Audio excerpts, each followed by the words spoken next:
Si nosotros leemos la Constitución actual, se darán cuenta, y perdón, se me va el nombre, no sé si es el artículo segundo, tercero o cuarto, pero es uno de los primeros artículos de la Constitución, establece, en México hay unos mexicanos que seríamos los mexicanos que estamos en esta sala, y le dedica un parrafito así.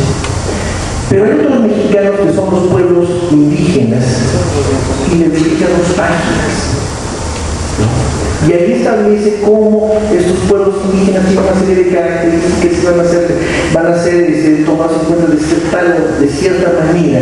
Y entonces lo que nosotros vemos es que para algunas personas, no quiere decir que yo lo comulgue, pero para algunas personas el hecho de hacer una distinción entre los mexicanos mestizos, que somos los que estamos aquí, más buenos, más morenos, que somos mestizos, y por el otro lado el reconocimiento de unos mexicanos que sí son mexicanos, pero son otro tipo de mexicanos, es un paso atrás en relación a la igualdad política que debe tener todo. Ahora, claro, hay una respuesta que es, a pesar de esta igualdad liberal, bueno, es evidente que los pueblos indígenas no fueron tratados de una manera igual, ni les llegaron los beneficios del liberalismo, que eso también es cierto. Pero en fin, eso sirve para otros temas. Pero entonces, aquí lo interesante es que sostiene al gobierno, digamos, se promulga esta ley.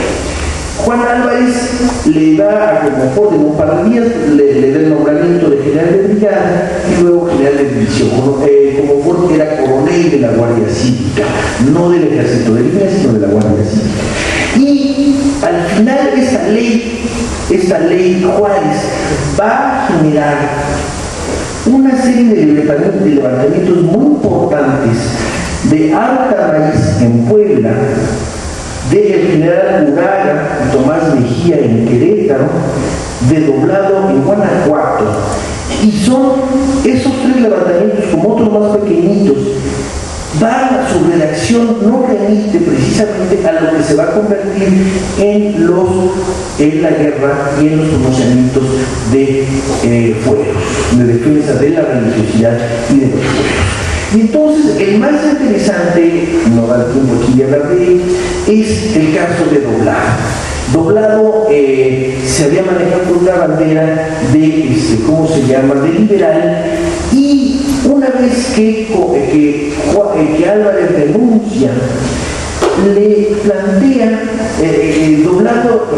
Álvarez le escribe, y lo voy a leer, le escribe a Doblado la siguiente carta, es muy bonita, dice así: tengo el gusto, como usted habrá visto, de haberle anticipado los inmoderados deseos de usted, o sea, Manuel Doblado, que ciertamente no tienen al bien y felicidad nacional, sino a llenar esa ambición desmedida que tantos males ha causado a nuestra desventurada patria, desgarrada por la heteromanía y las miras personales de algunos hombres que desprecian la noble idea general. Aunque no debía hacer a usted reseña alguna de los servicios que he prestado a mi patria, lo haré someramente para que comprenda la distancia que en este punto nos separa, o sea, la distancia entre Álvarez y Doblado. Entre nuestros discursos jamás he figurado con ese doble carácter que imprime la intriga. No lloran por mí huérfanos ni viudas. No he arrebatado los bienes del ciudadano con bárbaras leyes de confiscación para sostenerme en un poder arbitrario. Mi espejo ha sido la justicia, la moderación y el buen juicio. Y mal que le pese a mis gratuitos enemigos, mi conducta pública no tiene mancha hasta el día. No he sido el hombre, ojo, del doblez y de la mentira, del sacrilegio y del adulterio, del peculado y del contrabando, de la intriga y de la superchería, de la injusticia y de la venalidad. Y en una palabra, no soy ese efecto monstruoso de la maldad que, cubriéndose con hipócrita antipaz, ha sido siempre el ídolo de un partido execrable e inequívoco. Soy, señor Doblado, el veterano de la independencia, que tiene un corazón sencillo y patriota, y mi apellido no tiene mancha ni doblez. Mis acciones concuerdan con mi nombre como las suyas con el que usted lleva.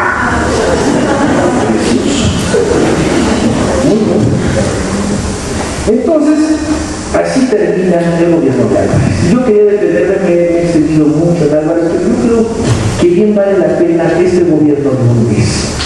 Yo creo que, espero que haya aquí algunos estudiantes de historia, se dediquen a hacer tesis sobre Álvarez, ¿no? Hay artículos interesantes, y bueno, en fin, pasemos al siguiente gobierno, verlo de una manera muy rápida, que desgraciadamente no que es la importancia del gobierno republicano.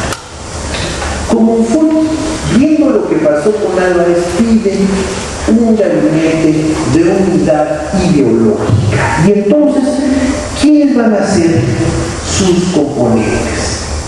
José María Lafagua en Gobernación, Manuel Paino en Hacienda, Ezequiel Montes en Justicia, José María Yáñez en Guerra y Manuel Siliceo en Fomento. Todos son del Partido Liberal Moderado. Y hay una cosa muy interesante. Primero, no existen los partidos como nosotros los conocemos, simplemente, como dicen, es la reunión de gentes que pensamos de una manera semejante, pero aquí lo bonito es que el calificativo de moderado no se lo puso la academia a estos liberales, sino ellos mismos se califican como moderados, ¿no?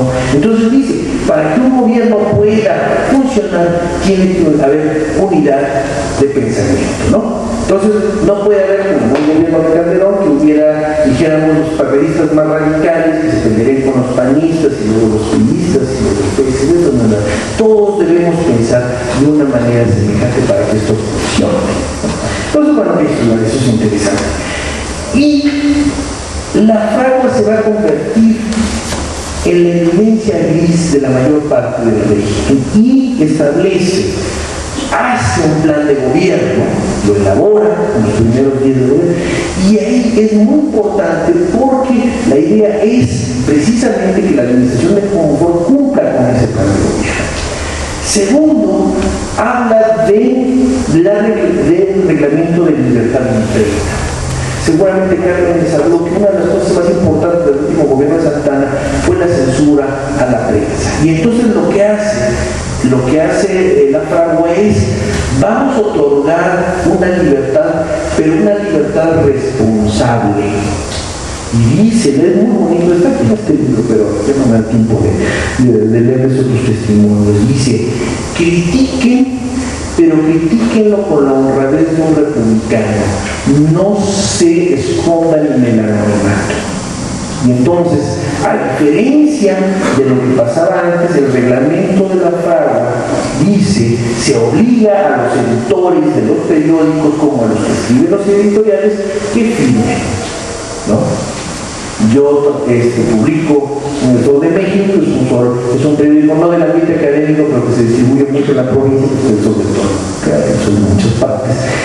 Y bueno, pues cuando uno escribe un artículo y uno quiere decir una serie de barbaridades, lo 2 veces, porque lo van a uno leer, ¿no? Y entonces, lo que dice el ordenamiento precisamente de la fragua es eso: critiquen lo que quieran, pero no lleguen al panfleto, porque el panfleto lo único que genera es inestabilidad, y lo que ellos quieren evitar precisamente es este tipo de auténticamente de estos complots, ¿no? Y por el otro lado, la fragua va a elaborar lo que se conoció como el Estatuto Provisional Orgánico de la República Mexicana. Y volvemos a lo mismo. Aquellos de vena jurídica